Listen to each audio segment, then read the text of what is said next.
రాజశేఖర రెడ్డి గారి పెళ్లి జరుగుతున్న సందర్భంలో చాలా మంది ఇన్వైట్ చేస్తున్న రాజకీయ నాయకుల్ని, అందులో భాగంగానే చంద్రబాబు గారిని కూడా పెళ్లికొచ్చి వాళ్ళని ఆశీర్వదించాలని కోరడం జరిగింది. చాలాసేపు రాజశేఖర రెడ్డి గారి గురించి, వాళ్ళ ఫ్రెండ్షిప్ గురించి, వాళ్ళ రాజకీయ ఇనిషియల్ ప్రస్థానంలో జరిగిన విషయాల గురించి అన్ని గుర్తు చేసుకున్నారు, మాకు గుర్తు చేశారు. చాలాసేపు మాట్లాడడం చాలా సంతోషం అనిపించింది. వచ్చి ఆశీర్వదిస్తామని మాటించారు.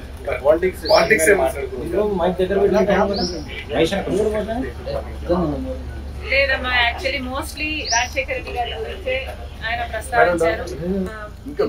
వాళ్ళ రాజకీయ మొదలు పెట్టినప్పుడు వాళ్ళిద్దరూ కలిసి ప్రయాణం చేశారు. పొద్దున్న నుంచి సాయంత్రం వరకు వాళ్ళు కలిసే ఉన్నారు, జీప్లలో కలిసి తిరిగారు. ఇలాంటివన్నీ ఢిల్లీకి వెళ్ళారు. అప్పుడు చీఫ్ మినిస్టర్ కి వాళ్ళిద్దరు కలిసి చేసిన ప్రయత్నాలు అయితేనేమి ఇలాంటివన్నీ చెప్పుకుంటూ వచ్చారు. కాంగ్రెస్ పార్టీలో మీ పాత్ర ఎలా ఉండబోతుంది? మీకు ఎటువంటి పదవి మీరు అనుకుంటున్నారు వస్తుందని చెప్పి వాళ్ళు కాంగ్రెస్ పార్టీ ఏ పదవి ఇవ్వాలి, ఏ బాధ్యతలు ఇవ్వాలి అనేది కాంగ్రెస్ పార్టీ ప్రెరోగేటివ్. కాంగ్రెస్ పార్టీలో because it is the largest secular party చేరడం జరిగింది.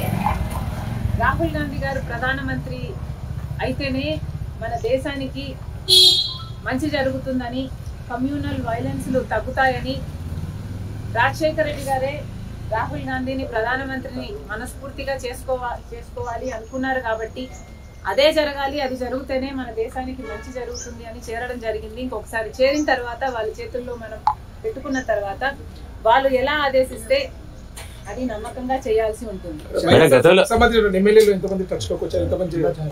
ఈ అన్ని రాజకీయాలు ఎట్లా డెవలప్ అవుతాయి, నాకు ఏ బాధ్యతలు ఇస్తారు అన్న దాని మీద డిపెండ్ అయి ఉంటుంది. So we should all wait and see.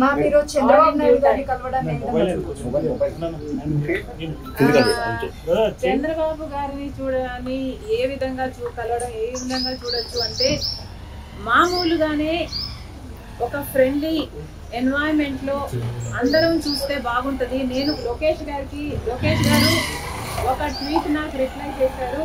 ఆ సందర్భాన్ని కూడా రాజకీయంగా చూడకండి. చంద్రబాబు గారికి ఒక క్రిస్మస్ కేక్ మాత్రమే పంపడం జరిగింది. ఒక కేకే కదండి, ఆ కేక్ అంటే మేడం ఇప్పుడు మేడం ఈ చర్చ అంటే ఏంటంటే,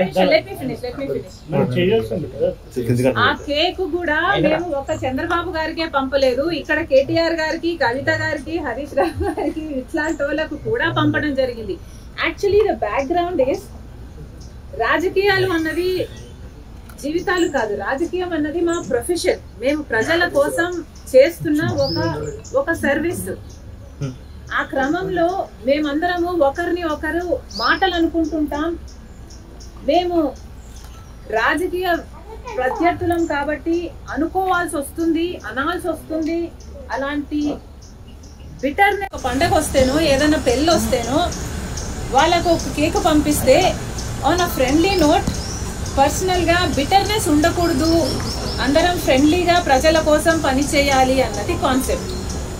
ఇప్పుడు కూడా చంద్రబాబు గారిని పెళ్లికి మాత్రమే పిలవడానికి వచ్చాము. ఇది పొలిటికల్ కానే కాదు. చంద్రబాబు గారు ఒక తెలుగుదేశం పార్టీకి నాయకుడు, నేను కాంగ్రెస్ పార్టీలో ఒక కార్యకర్తను. మాకు రాజకీయంగా ఏ లావాదేవీలు ఉండదో, ఉండకూడదో, ఉండబోవు కూడా. రాజశేఖర రెడ్డి గారు కూడా తన సొంత పిల్లల పెళ్లిలకు కూడా చంద్రబాబు గారిని ఇన్వైట్ చేయడం జరిగింది. చంద్రబాబు గారు కూడా రావటం జరిగింది, మమ్మల్ని ఆశీర్వదించడం జరిగింది. ఇదేమీ వింత కాదు, విచిత్రం కాదు. సో దీన్ని ఒక ఫ్రెండ్లీ ఎన్వైరన్మెంట్ తో చూస్తే అందరికీ